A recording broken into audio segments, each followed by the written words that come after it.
Indonesia tidak pernah kekurangan cerita. Dari goresan aksara di atas bebatuan hingga miliaran piksel di layar gawai hari ini. Literasi adalah denyut nadi yang menjaga peradaban kita tetap bernyawa. Namun di tengah riuhnya arus informasi digital, sebuah pertanyaan besar menyeruak. Di manakah posisi budaya baca kita hari ini? Apakah kita benar-benar membaca atau sekadar melihat aksara melintas di permukaan? Dari Sumedang, sebuah tanah yang syarat akan sejarah dan nilai puitis, kita akan menilik kembali perjalanan panjang perpustakaan, budaya baca, dan masa depan literasi Indonesia. Membahas literasi bukan sekadar mengeja teks. Bersama sastrawan kebanggaan Sumedang, mari kita mengulas lebih dalam makna dari budaya membaca. Di tanah Sunda, termasuk Kabupaten Sumedang, leluhur kita mengenal satu konsep yang sangat mendalam, yaitu maca keayaan atau membaca keadaan. Artinya, membaca itu bukan sekadar mengartikan huruf, tapi termasuk juga membaca alam, membaca situasi, dan merespon perkembangan zaman. Nah, Sumedang punya modal sejarah literasi yang sangat kuat. Itu sangat tercatat di berbagai arsip. Tugas kita sekarang dan tugas perpustakaan hari ini adalah menjadi rawayan atau jembatan yang kokoh untuk menghubungkan nilai-nilai leluhur masa lalu dengan peradaban digital masa kini, agar generasi muda tidak kehilangan akarnya.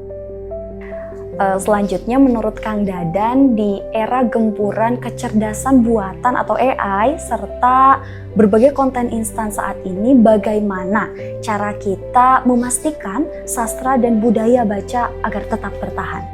Teknologi mutakhir seperti kecerdasan buatan atau digitalisasi itu bukan musuh, melainkan alat. Kita harus mengadopsi. Kita bawa sastra daerah, naskah kuno, dan buku-buku bermutu ke ruang digital. Maka jika konten lokal dikemas secara kreatif, teknologi justru akan memperpanjang usia budaya kita. Jadi kuncinya adalah kolaborasi antara teknologi modern dan ketajaman rasa dari membaca. Perkembangan perpustakaan di Indonesia telah mengalami lompatan besar. Perpustakaan nasional dan jaringannya di daerah kini telah menembus sekat fisik. Perpustakaan bukan lagi sebuah gudang buku yang berdebu, sunyi, dan kaku. Hari ini, perpustakaan bertransformasi menjadi ruang ketiga, pusat inklusi sosial, tempat inkubasi ide, dan ruang kreativitas digital yang ramah bagi siapa saja. Namun seringkali saat berbicara tentang rendahnya indeks literasi, telunjuk kita begitu mudah mengarah pada satu pihak, ya, pemerintah. Kita menuntut ruang baca yang megah, fasilitas yang paripurna, dan distribusi buku yang tanpa celah. Namun, adilkah jika tanggung jawab sebesar ini hanya dipikul oleh satu pundak saja? Infrastruktur fisik berskala nasional sekalipun akan menjadi ruang sunyi yang tak bernyawa jika tidak diiringi dengan kesadaran masyarakat untuk menghidupkannya.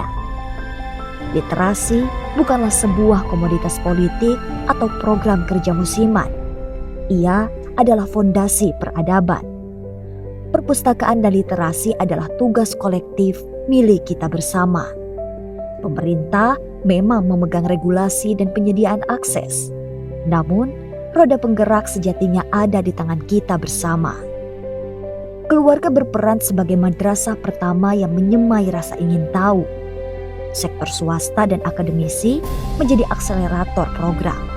Sementara kita, sebagai individu, bertindak sebagai duta yang menghidupkan budaya membaca dalam kehidupan sehari-hari.